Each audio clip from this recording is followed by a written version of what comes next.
बोलिए वृंदावन बिहारी लाल की जय। साधना में साधक तेज गति से अपने लक्ष्य की ओर क्यों नहीं बढ़ पाता? इसका एकमात्र रीजन यह है कि हमारा अहंकार ही हमारी साधना में बाधक बना हुआ है। एक ऐसी दीवार है जिसको हम फांद नहीं पा रहे, लांघ नहीं पा रहे। ये अहंकार ही है जिसने अनंत जन्म हमारे बिगाड़ दिए। अनंत जन्मों से हम भगवान का नाम ले रहे हैं। कोई आज ही हम सत्संग का श्रवण नहीं कर रहे। अनंत जन्मों से हमने सत्संग का श्रवण किया है। रामायण, गीता, भागवत ये अनादि है। कोई आज ही इसी द्वापर में भगवान का अवतार नहीं होता। हर द्वापर में श्री कृष्ण आते हैं, हर त्रेता में श्री राम का अवतार होता है। और हम भी अनादि हैं, तो संत भी रहते ही हैं संसार में, तो सत्संग भी हमने किया है, गुरु भी हमने बनाया, उस मार्ग पर हम चले, लेकिन लक्ष्य नहीं मिला अभी तक। लक्ष्य तक अभी हम नहीं पहुंच पाए। इसका क्या कारण है? इसका यही कारण है कि हमारा अहंकार। अब ये अहंकार बहुत प्रकार का होता है। इस अहंकार को समझना होगा, और जब तक ये अहंकार रहेगा तब तक हम भगवत प्राप्ति तो बहुत दूर की बात है, हम साधना भी ठीक नहीं कर सकेंगे। ये साधना में भी बीच में आ जाता है, बीच में, और हमारी साधना बिगाड़ देता है, जिसके परिणाम स्वरूप हमने जो परिश्रम किया वो सब बेकार हो जाता है। तो देखो, सबसे बड़ा अभिमान क्या है? अहंकार। ये देहाभिमान उसको कहते हैं कि मैं देह हूं। भागवत में उद्धव जी ने भगवान से प्रश्न किया कि सबसे बड़ा मूर्ख कौन है?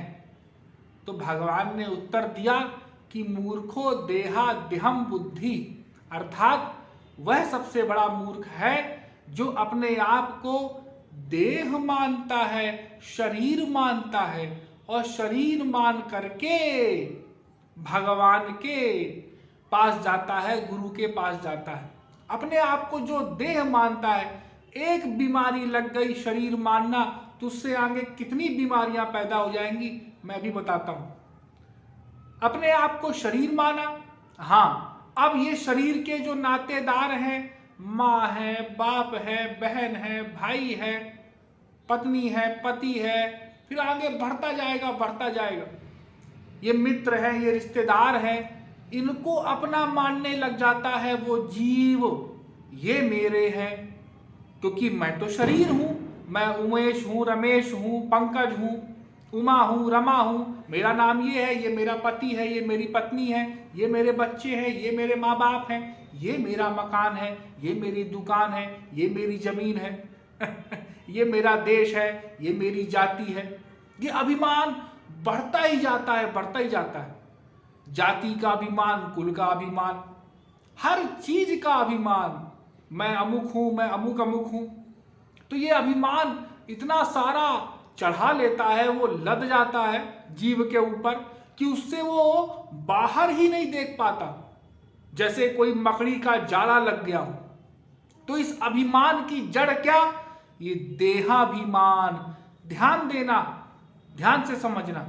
ये देहाभिमान जो है, यदि इसको हम छोड़ दें तो बहुत से अभिमानों से हम बाहर निकल जाएं।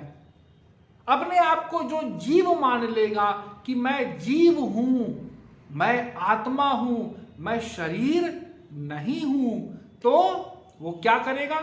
वो ईश्वर प्राप्ति की ओर जाएगा।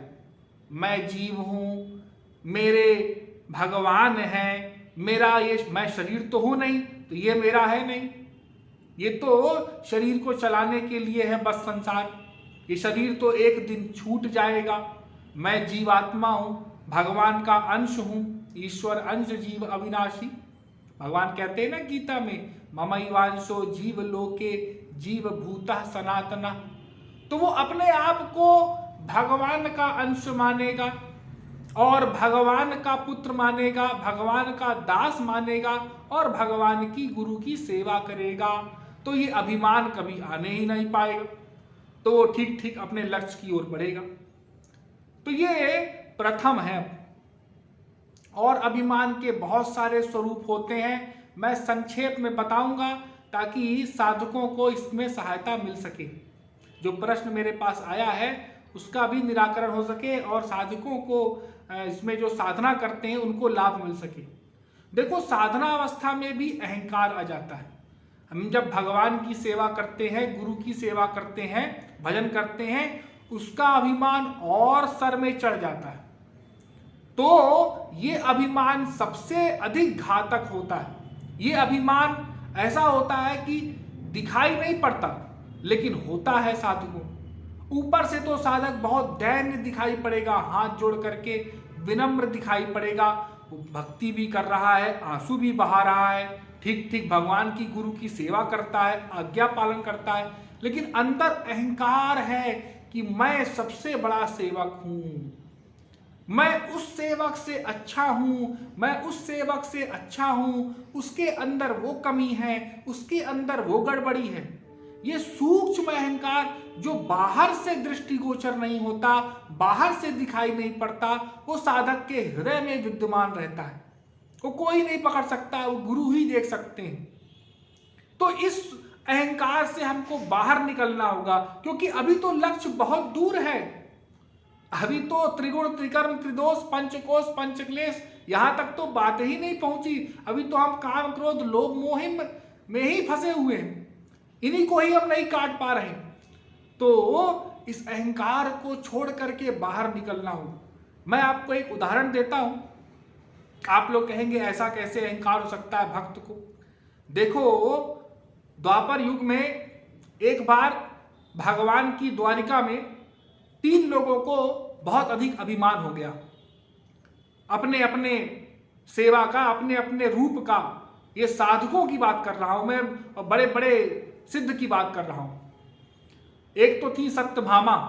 ये कौन है? भगवान की पत्नी है, श्रीमती है, 16,108 में से। इनको अपने रूप का अभिमान हो गया कि मेरे से अच्छा रूपवान कोई नहीं है, मेरे से अच्छी रूपवती स्त्री त्रैलोक्य में नहीं है। रूप का बहुत अधिक अभिमान था सत्यभामा को। दूसरे थे गरुण। गरुण को अभिमान हो गया अपने ऊपर कि मैं इतना शक्तिशाली हूं, देखो कि मेरे ऊपर भगवान सवारी करते हैं। हाँ, मुझे कह दें यहां से चलना है पाताल, यहां से चलना है स्वर्गलोक, यहां से चलना है ब्रह्मलोक, मैं 1 सेकंड के अंदर पहुंचा देता हूं। मेरी इतनी तीव्र गति है कि मेरे ऊपर भगवान सवारी करते हैं, तब भी मेरी इतनी तेज गति रहती है। स्वाभाविक अभिमान हो गया। तीसरे थे सुदर्शन चक्र। इनको भी अभिमान हो गया कि मैं इतना शक्तिशाली हूं, इतना पावरफुल हूं कि अनंत कोटि ब्रह्मांड में किसी का भी मस्तक काट दूं।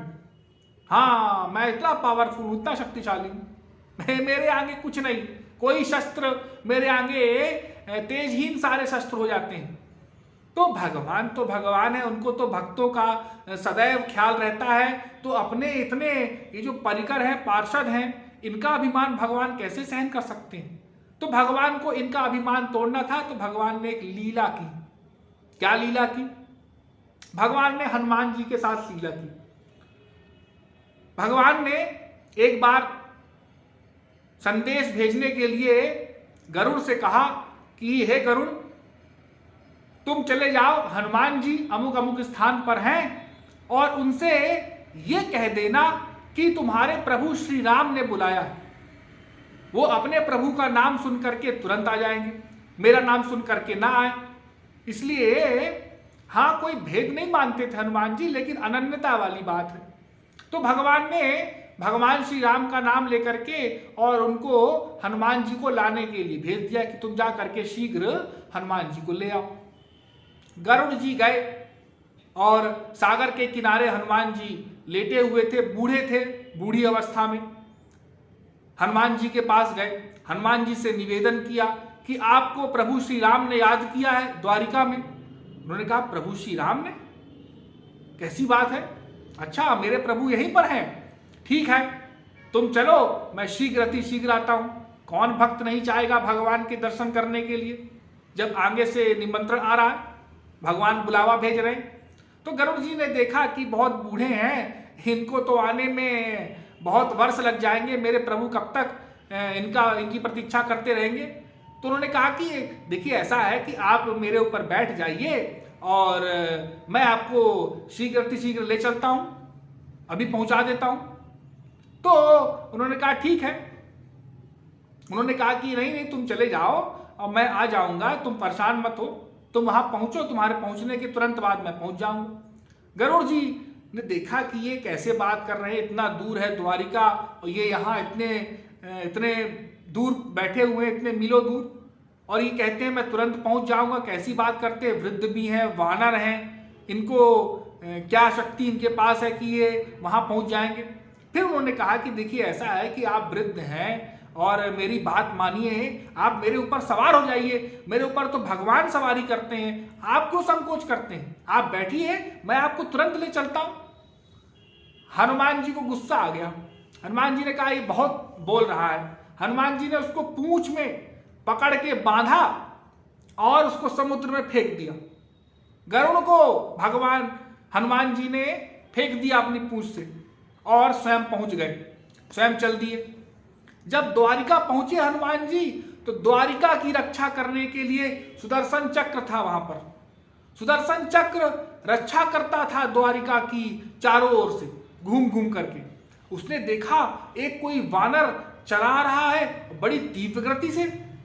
उसने रोका हनुमान जी को, अरे आप कौन हैं और अपना परिचय दीजिए।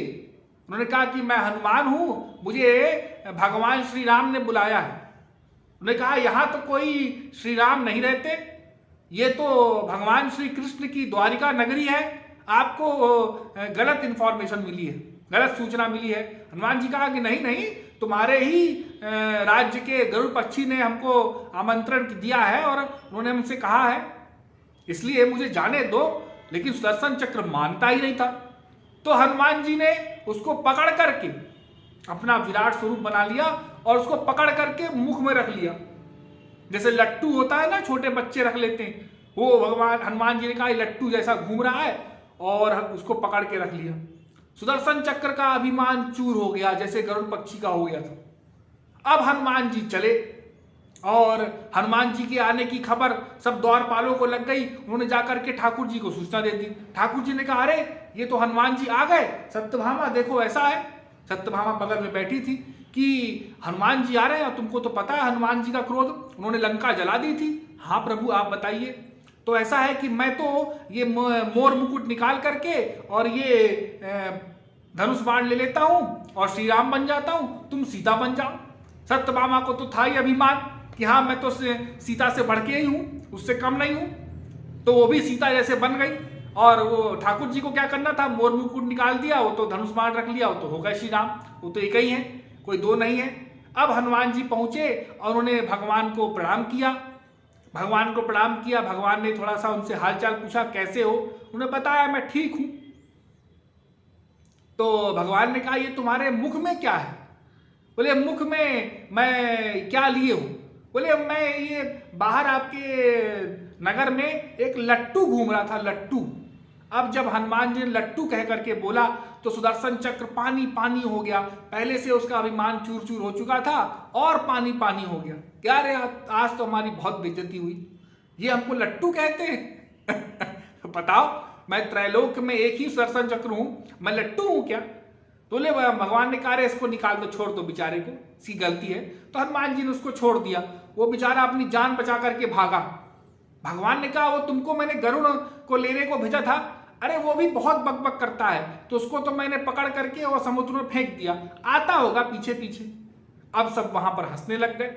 गरुड़ कुछ देर में पहुंचे, देखा यहाँ हनुमान जी खड़े हैं, वो भी हनुमान जी को देख करके कि कहीं फिर ना क्रोधित हो जाए, और भाग गया, पूरा गीला था पानी से। तो थोड़ी ही देर के बाद हनुमान जी ने कहा कि प्रभु हमको एक बात समझ में नहीं आई। बोले क्या? कि और तो सब ठीक है, लेकिन आपने अपने बगल में ये किस नौकरानी को बिठा के रखा है। अब जब नौकरानी कह दिया हनुमान जी ने सत्यभामा को, तो वो कहावत है ना कि काटो तो खून नहीं, वैसा वाला हाल है सत्यभामा जी का। सब मुस्कुराने लग गए। सत्यभामा जी का अहंकार चूर चूर हो गया कि मैं चली थी सीता बनने, राधा बनने, और इन्होंने तो मेरे को नौकरानी बता दिया भगवान के आगे। तो ये अहंकार, ये बाधक है भक्ति में। ये अहंकार आ जाता है, मैं अमुक अमुक सेवा कर रहा हूं, मैं अमुक अमुक सेवा कर रहा हूं, मैं ये कर रहा हूं, मैं वो कर रहा हूं।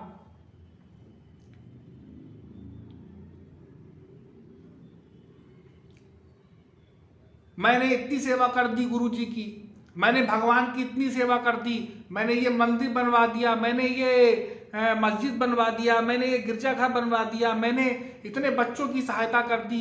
तो ये अभिमान आ जाता है। इसके कारण भगवान दूर रहते हैं। भगवान कहते हैं मैं नहीं जाऊंगा जब तक ये अभिमान है। ये तो सोच रहा है कि मैं कर रहा हूं, ये नहीं सोच रहा कि भगवान करवा रहे हैं, मैं निमित्त मात्र हूं, मैं तो कुछ कर ही नहीं सकता, मैं तो कुछ कर ही नहीं रहा हूं। तो ये अभिमान यदि आ गया साधक को, भक्त को, तो भक्ति नहीं कर पाएगा, सेवा नहीं कर पाएगा।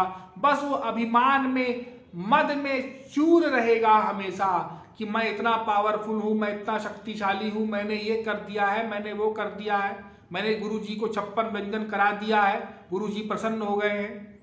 वो असली चीज भूल जाएगा भक्ति। वो ये भूल जाएगा कि सेवक को सदैव निष्काम रहना चाहिए, निष्काम भक्ति करना चाहिए, और कोई अभिमान, सब कुछ भगवान को, गुरु को, अपने स्वामी को आश्रय सब कुछ देना चाहिए। सब कुछ भगवान और गुरु को मान करके कि उन्होंने करवा लिया हमसे, ये भावना अंदर होनी चाहिए, लेकिन वो भूल जाता है। तो ये अभिमान हमको छोड़ना होगा। ये अभिमान बाधक है भक्ति में। सबसे पहले हमको अपने आप को जीव मानना है, और जीव मान करके ये देखना है कि देखो हम तो जीवित भी नहीं रह सकते, ये शरीर तक भगवान चला रहे हैं। कैसे?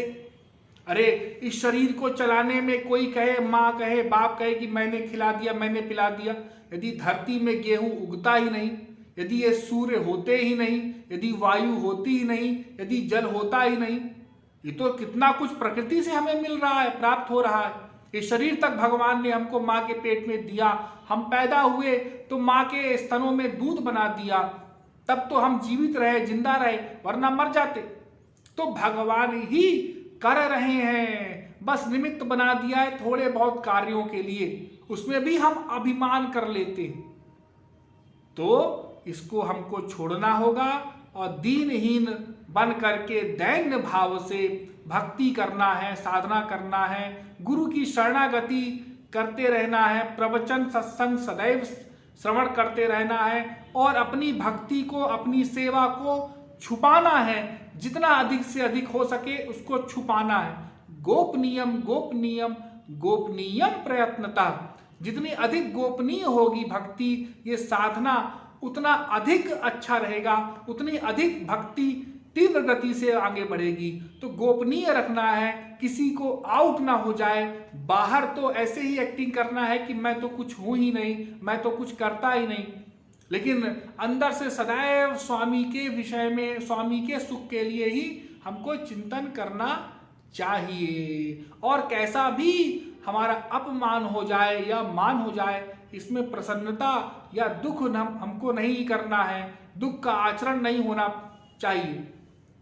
केवल और केवल ठाकुर जी की प्राप्ति के लिए, ठाकुर जी के सुख के लिए, भगवान की सेवा के लिए ही हमको अपना लक्ष्य बनाना है। और जहाँ कहीं भी गड़बड़ हो जाए तो गुरु से क्षमा मांग लेना है, और दूसरे जो हमसे ऊंचे साधक हैं उनसे भी प्रश्न कर सकते हैं, या डायरेक्ट गुरु के पास जाकर प्रश्न कर सकते हैं, तो हमारा लाभ होता रहेगा।